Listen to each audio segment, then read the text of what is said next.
It's the political ad that's steamrolling the country. Sunnyside grad and former District 16 congressional candidate Elizabeth Heng releasing it during the last Democratic presidential debate. Needless to say, it went viral, and with it, the good, the bad, and the ugly.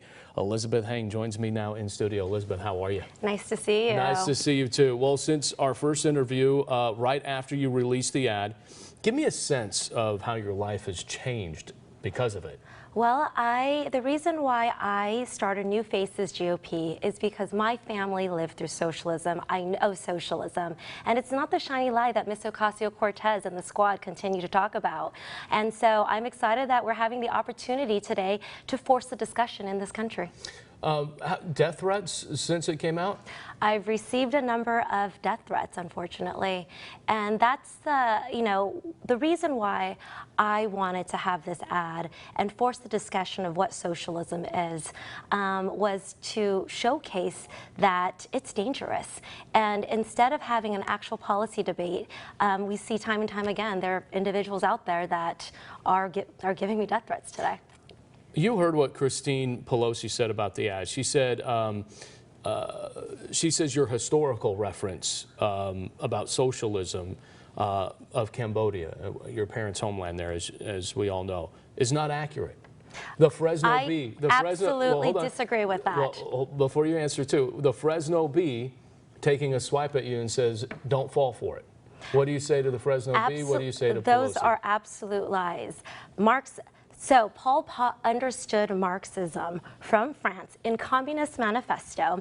There's two steps to becoming a communist nation. Number one, socialism is the first step. Number two, it always leads to communism, authoritarianism, and a lot of other bad things. We have seen time and time again throughout the country, throughout the world.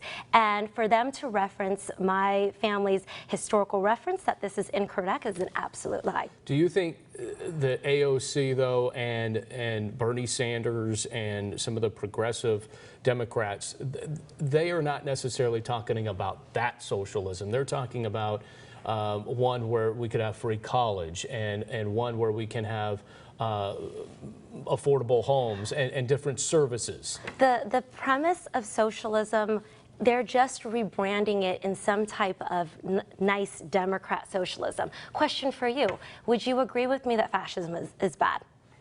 Well, yes. If I called it democratic fascism, would it make you feel any better? Probably not. So exactly. Wait, are you interviewing me or am I interviewing you? Yeah. And so, it goes back to the same foundation of Marxism. We've tried this time and time again throughout the world. It hasn't worked. If you want to talk about democratic socialism, that would be comparable to the exact same things that Bernie Sanders is saying right now and Ms. Ocasio-Cortez. We can look at Venezuela. Hugo Chavez was saying the identical thing. Look at how destroyed the nation is today. You got an interesting situation. You had to turn off your social media, by the way. Correct. Because of all the things that were happening on social media towards you. But something else happened. There was a letter sent to Mr. McCarthy as well. Correct. So the Democrat Majority Leader, Steny Hoyer, spoke to the Democratic caucus yesterday and formally sent a letter asking Mr. McCarthy to denounce this ad.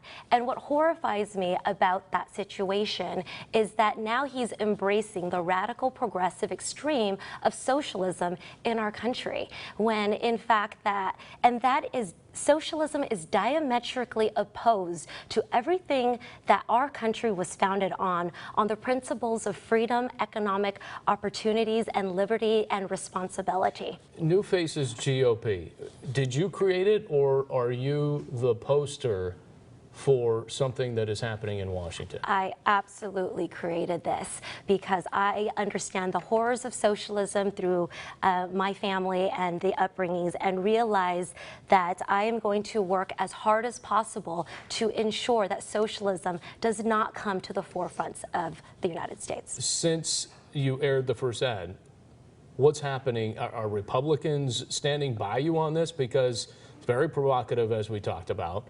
And Absolutely. it's not, you don't think it's demeaning at all towards AOC? Absolutely not. What incites violence is socialism, and we've seen that throughout the course of the world. And so the ideologies in which she continues to promote, I'm just asking her a simple question: that does she understand what socialism is? I go through a progress of my family and what they live through, and the only response I get from her is it's racist and I'm a white supremacist. Instead, that's what Democrats and the far left radicals do. And when they can't defend their policy ideas, they continue to throw out words such as racism and white supremacy. What's next here? Because it's obvious, this is a political hit, and some Republicans are rallying around you.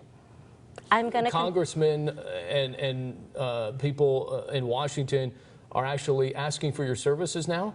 I am going to continue this movement. I've had so many New Faces GOP PAC was created so that we can find and recruit candidates across the country to be the antidote to the AOCs of the world and look for the next generation of Republicans, and that's what I aim to do. And they have been contacting me, and there's been a movement that's building right now.